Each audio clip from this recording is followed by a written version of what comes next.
You know what's crazy? In a country like Canada, where healthcare is supposed to be free, over 74,000 Canadians have reportedly died while waiting for medical treatment since 2018. Free doesn't always mean fast, and for many, it doesn't even mean accessible. So tonight we're asking the real question. Is Canada's healthcare system still something to be proud of? Because for some, the wait time was literally deadly. But hold up, before we start burning our health cards, let's take a deeper look here.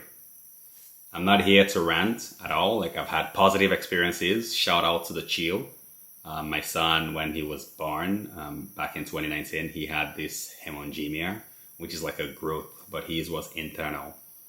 And they really took care of him. And it was like a swollen thing on the side of his jaw.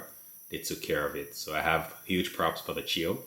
And not just that, I also know of some families where they've had some of their family members undergo severe open heart surgeries. And it's been free and it's been really, really sound. So I'm not here to just bash on the healthcare system in Canada. No, not at all. But I just wanted you to check out this next clip here. In this clip right here, it's pretty much fire. So I've gotten a few of these comments and I feel like people don't understand. The Canadian healthcare system is not free. It's not free. We all pay for it in our taxes. Our insanely high, crazy taxes, we pay for it. And if you're like me and a bunch of other Canadians in this country, you're paying for healthcare, but you don't have your own doctor. I don't have a family doctor, a primary care physician, whatever you want to call it. I don't have one. Mine retired a few years ago. Didn't let me know. I found out by trying to call and the phone number's disconnected. There's no doctors here. So if I need something, which usually isn't a big deal, I have to go sit in an emergency room and wait. And because it's not a big deal, I wait even longer. So I'm paying all this money in healthcare, but I don't get to use it. I don't get to use it. There's people dying in our waiting rooms waiting to be seen. But, oh, great, it's free. I agree with what she's saying. I know it's really hard to get a family doctor nowadays in Canada. And I do the same thing too. I just go to the ER and I wait. One time I was waiting and there was a lady there that literally had cancer waiting in the ER. I don't understand how that happens, to be honest, in a country like this. But let's take a second here and just zoom out, because I don't think this is something that is unique to Canada alone, right? Let's examine the wait times in Canada, UK, Australia, and just see where Canada sits, right? So in Canada, you wait around 27 to 30 weeks. That's about 6 to 7 months from your general practitioner to refer you to for your treatment with a specialist. And that's the longest that has been recorded in recent history. In the UK, so their delays are also quite deadly, right? It's a shocking estimate from the Royal College of Emergency Medicine that shows around 14,000 excess deaths in 2023 alone due to emergency department waits of over 8 to 12 hours. So that's roughly a patient dying every 23 minutes from delays alone. And that's in the UK, right? So the Labour Party from England suggests that as many as 120,000 people, did you hear that right? 120,000 people died in 2022 alone while waiting hospital treatment. And this is extrapolated across the NHS trusts.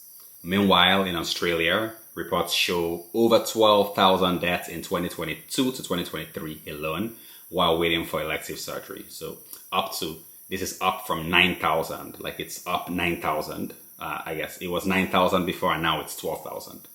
And that's from the previous year. So some stats show nearly 10% of patients waiting more than a year in Australia. So the bottom line is that the long wait times, they are not unique to Canada. But Canada is among the worst for delays for sure. And deaths among nations of its peers. Right?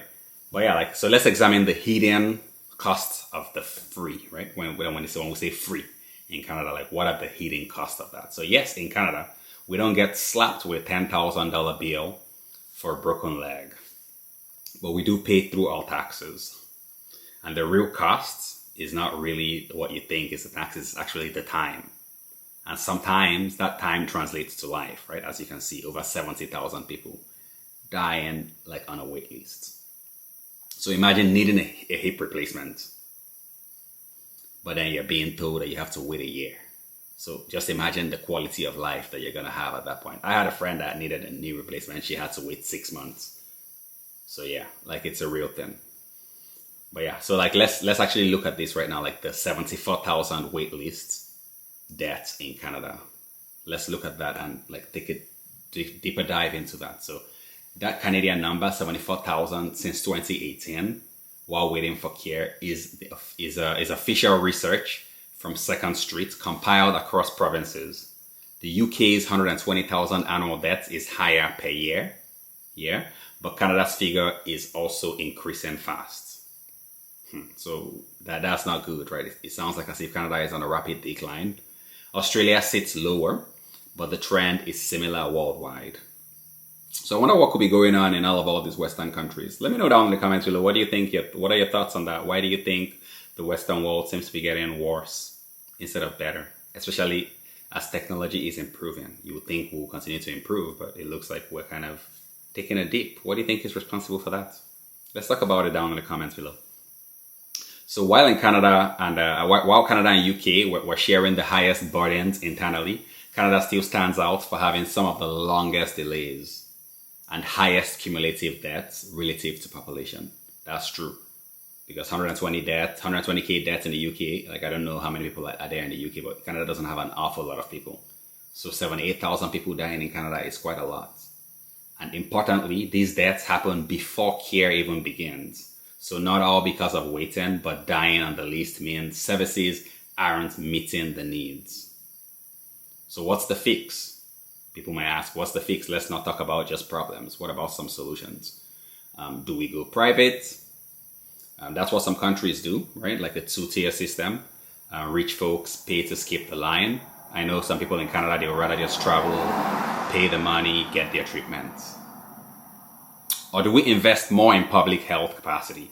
Should we hire more doctors, use better tech? Some provinces are trying, but real reform, that takes political courage. So we need someone that's going to actually like step out of the norm and push the boundaries. This is just my own 2 cents. Always happy to hear from you guys down in the comments below, or my fellow Canadians, what you think about this one. But 78,000 deaths since 2018 is completely tragic. I still believe in universal health care, of course. But belief without improvement is just denial. We can't continue to deny it. I very, very, very much value the free healthcare in Canada, but we should be shouting at the top of our lungs that our fellow Canadians are dying as much as 78,000. We can love our system and still demand it to do better, because no Canadian should have to wait so long for care that they never live to receive it. Let me know what you think about this down in the comments below. Have you or someone you love experienced long delays? Would you support a two-tier system, or do you think we just need more funding and reform? As always, stay informed, stay respectful, and stay loud.